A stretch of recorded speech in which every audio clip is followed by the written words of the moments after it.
National Herald కేసులో రాహుల్ గాంధీ, సోనియా గాంధీపై అక్రమ కేసులను నిరసిస్తూ పార్లమెంటు ప్రాంగణంలో కాంగ్రెస్ సభ్యులు ఆందోళనకు దిగారు. కక్ష సాధింపులో భాగంగానే రాహుల్ కుటుంబాన్ని ఈడీ, సీబీఐ కేసులతో వేధిస్తూ ఉన్నారని ఆరోపించారు. ఈడీ, సీబీఐని దుర్వినియోగం చేయడం మానుకోవాలి అని సూచించారు. ఎప్పటికైనా సత్యమే గెలుస్తుంది అన్నారు విపక్ష సభ్యులు. కాంగ్రెస్ నేతల ఆందోళనపై మరిన్ని వివరాలను మా ఢిల్లీ ప్రతినిధి వెంకటేష్ అందిస్తారు. ఈడీ, సీబీఐ కేసులకు వ్యతిరేకంగా కాంగ్రెస్ పార్టీ ఎంపీలు ఆందోళనకు దిగారు. నేషనల్ హెరాల్డ్ కేసులో సోనియా గాంధీ, రాహుల్ గాంధీకి వ్యతిరేకంగా ఈడీ అక్రమ కేసులు పెట్టిందని కాంగ్రెస్ పార్టీ ఎంపీలు ఆరోపిస్తున్నారు. సో నిన్న రౌజ్ అవెన్యూ కోర్టులో ఇప్పటికే ఈడీ ఛార్జ్ షీట్ ను పరిగణనలోకి తీసుకునేందుకు, కాగ్నిజెన్స్ లో తీసుకునేందుకు కోర్టు తిరస్కరించింది. సో ఈ నేపథ్యంలో తమ వాదన నెగ్గిందని కాంగ్రెస్ పార్టీ అంటుంది. ఖచ్చితంగా ఈ కేసును అక్రమంగా బనాయించారు, విపక్షాల గొంతు అణిచివేసేందుకే అక్రమ కేసులు పెడుతున్నారు, సీబీఐ, ఈడీని ఉసిగొల్పుతున్నారని కాంగ్రెస్ పార్టీ ఎంపీలు చేసినటువంటి ఆరోపణ. సో ఆ నేపథ్యంలో కాంగ్రెస్ పార్టీ ఎంపీలందరూ కూడా ధర్నాకు దిగినటువంటి దృశ్యాలు మనం చూస్తున్నాం. సో కాంగ్రెస్ పార్టీకి సంబంధించిన ఎంపీలందరూ కూడా ఈ ధర్నాకు దిగి ఈడీకి, సీబీఐకి వ్యతిరేకంగా ధర్నా కొనసాగిస్తున్నటువంటి దృశ్యాలు మనం చూస్తున్నాం. క్లియర్ గా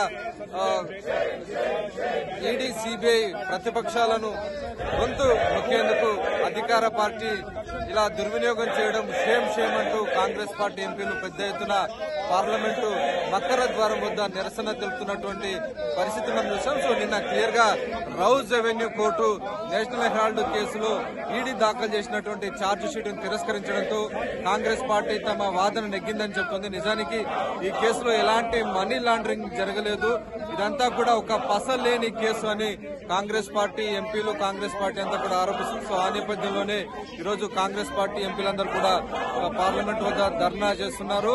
ఈడీ, సీబీఐని దుర్వినియోగం చేయొద్దు అని చెప్పి డిమాండ్ చేస్తున్నటువంటి పరిస్థితి. సీబీఐ, ఈడీని దుర్వినియోగం చేస్తున్నారని కాంగ్రెస్ పార్టీ ఎంపీలు పార్లమెంటులో ఆందోళనకు దిగారు. మనతో పాటు కాంగ్రెస్ పార్టీ ఎంపీ చామల కిరణ్ రెడ్డి ఉన్నారు. సార్, ఈ రోజు ధర్నాకు దిగారు కదా, ఏంటి అసలు మీరు చెప్పాల్సుకుంది? ముఖ్యంగా సత్యమేవ జయతే. ఈరోజు బీజేపీ ఏదైతే CBI, ED, election commission, income tax లాంటి జేబు సంస్థలను వాడుకొని ప్రతిపక్ష పార్టీలను ఇబ్బంది పెడుతుందో, అదేవిధంగా నేషనల్ హెరాల్డ్ కేసులో రాహుల్ గాంధీ గారిని, సోనియా గాంధీ గారిని టార్గెట్ చేయడం జరిగింది. గతంలో కూడా ఎన్నోసార్లు మేము చెప్పినాము ఏమని, దీంట్లో ఎటువంటి లావాదేవీలు జరగలేదు, ఎటువంటి మూవబుల్, ఇమ్మూవబుల్ అసెట్స్ గురించి జరగలేదు లావాదేవీలని. కానీ వినకుండా ఈడీ ఏదైతే కోర్టులో కేసు దాఖలాలు చేసిందో కోర్టు దాన్ని కొట్టివేయడం జరిగింది. దీంతో సత్యమేవ జయతే అనే దాన్ని ఈరోజు మేము ఇక్కడ మకర్ ద్వార్ ముందు ఎంపీలందరం కూడా నిదర్శన చేసినాం. డెఫినెట్ గా మేము రానున్న రోజులలో ఈ బీజేపీ చేస్తున్నటువంటి కుట్రపూర్వక రాజకీయాలను ఎండగట్టే ప్రయత్నం చేస్తాం. సో ఇది కాంగ్రెస్ పార్టీ చెప్తున్నటువంటి వాదన. నిన్న Rouse Avenue court ED charge sheet ను తిరస్కరించింది. దాంతో కాంగ్రెస్ పార్టీ ఎంపీలంతా కూడా తమ వాదన నెగ్గిందని ఈ రోజు పార్లమెంట్ లో ధర్నాకు దిగారు. పార్లమెంట్ నుంచి వెంకటేష్, సాక్షి టీవీ, న్యూఢిల్లీ. తప్పుడు కేసులతో గాంధీ కుటుంబాన్ని బీజేపీ వేధిస్తుంది అని ఆరోపించారు ఏఐసీసీ అధ్యక్షుడు మల్లికార్జున ఖర్గే. స్వాతంత్ర్య పోరాటంలో భాగంగా హెరాల్డ్ పత్రికను స్థాపించారు అని చెప్పారు. నేరుగా ఎదుర్కోలేకే సీబీఐ, ఈడీలను ప్రయోగిస్తూ ఉన్నారని విమర్శించారు ఖర్గే.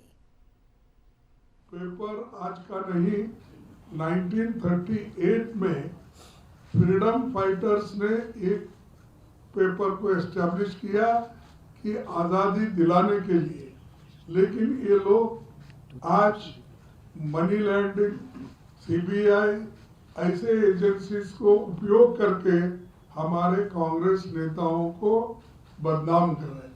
खासकर गांधी फैमिली को उन्होंने सताने के लिए ही ये केस डाला है, नहीं तो इसमें कुछ नहीं है.